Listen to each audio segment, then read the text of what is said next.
Bonjour! Aujourd'hui, on va dépasser le rôle de simple animateur de formation pour plonger dans celui bien plus stratégique d'architecte de l'apprentissage. L'idée, ce n'est plus juste de remplir le temps, non, c'est de concevoir des expériences où l'apprentissage devient presque une conséquence inévitable. Et cette citation, elle résume tout. Elle nous dit que faire des activités pour faire des activités, ça n'a pas de sens. Chaque élément, chaque jeu, chaque interaction doit être un outil pensé, choisi pour mener à une seule destination, la construction du savoir par l'apprenant lui-même. Concrètement, la différence est énorme. D'un côté, on a l'animateur qui gère un planning et l'apprenant est un peu spectateur. De l'autre, l'architecte, lui, il pense, il design un véritable environnement. Et le but, c'est de rendre l'apprenant tellement acteur que la transformation cognitive devient la suite logique, presque inévitable de son parcours. Alors pour structurer tout ça, voilà notre feuille de route. D'abord, on va voir comment on endosse ce costume d'architecte. Ensuite, on parlera de la règle d'or, l'alignement. Puis, on ouvrira la boîte à outils des méthodes qui rendent l'apprentissage actif. Et enfin, on terminera par l'art, souvent oublié, de la consolidation. Allez, on plonge dans le vif du sujet. Le premier outil de l'architecte, son plan directeur, c'est le scénario pédagogique. Et attention, c'est bien plus qu'un simple agenda. S'il vous plaît, ne confondons plus jamais les deux. Un agenda, c'est une liste de choses à faire centrée sur le formateur. C'est plat. Un scénario, c'est tout autre chose. C'est une courbe émotionnelle et cognitive entièrement pensée du point de vue de l'apprenant. Chaque virage, chaque accélération est calculée pour maximiser l'engagement et donc la rétention. Et un bon scénario, il respecte une règle neuroscientifique de base, incarnée par ce chiffre, 20 minutes. C'est le temps d'attention maximum qu'on peut espérer en écoute passive. Au-delà, le cerveau décroche. C'est quasi physique. Un architecte ne peut tout simplement pas ignorer ça. Alors comment on fait? C'est simple. On intègre des ruptures. Mais attention, ce ne sont pas des pauses café. Ce sont des changements de rythme, courts et planifiés. Un petit quiz de 90 secondes, une discussion de 60 secondes avec son voisin, une vidéo impactante, même une minute de silence pour réfléchir, ça suffit à réamorcer la pompe de l'attention. Passons maintenant à la clé de voûte de toute conception pédagogique, le principe qui fait que tout se tient ou que tout s'écroule, l'alignement. C'est vraiment le test de cohérence ultime.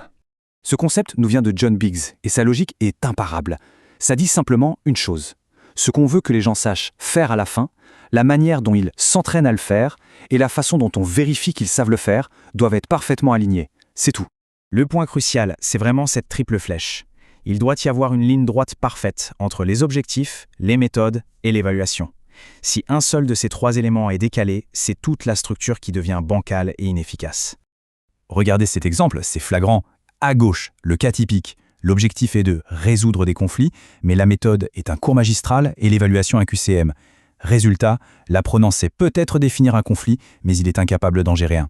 À droite, l'alignement parfait. Même objectif, mais cette fois travaillé avec des jeux de rôle et validé par une mise en situation. Là, on ne teste plus un savoir, on valide une vraie compétence. Bon, maintenant que nos fondations sont solides, avec un scénario bien rythmé et un alignement impeccable, il est temps d'ouvrir la boîte à outils. Avec quoi on construit concrètement cet apprentissage actif? On peut organiser ces outils en 5 grandes familles, de la plus simple à la plus immersive. Ça part de la démonstration pour un savoir-faire simple jusqu'aux méthodes coopératives, où l'on apprend les uns des autres. Le talent de l'architecte, c'est de savoir piocher dans ces familles, que ce soit pour une formation présentielle ou à distance, et de les combiner, parfois même en y ajoutant une touche de jeu pour booster l'engagement. Et puis il y a les master strokes, les coups de maître pour les compétences vraiment complexes. L'apprentissage par problème, l'APP, et l'apprentissage par projet, l'APJ, en sont de parfaits exemples. Leurs noms se ressemblent, mais attention, la logique est différente. L'APP part d'un problème pour aller chercher la connaissance, alors que l'APJ utilise la connaissance pour réaliser un projet. Le choix entre les deux dépend vraiment de ce qu'on veut construire. On arrive à la dernière étape, et c'est peut-être la plus cruciale et la plus négligée. On a construit une structure magnifique, mais comment on fait pour qu'elle ne s'effrite pas avec le temps? Comment on s'assure qu'elle résiste à l'oubli? C'est tout l'art de la consolidation. Posons-nous la question très honnêtement.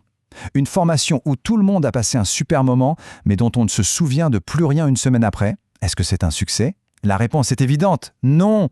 Heureusement, on a des outils très concrets pour ça, offerts par les neurosciences. La répétition espacée pour combattre la fameuse courbe de l'oubli, le test de récupération qui force le cerveau à faire l'effort d'aller chercher l'info, l'enseignement par les pairs, parce que la meilleure façon d'ancrer une idée, c'est de devoir l'expliquer, et enfin, le transfert rapide, l'engagement à appliquer ce qu'on a appris dans les 48 heures.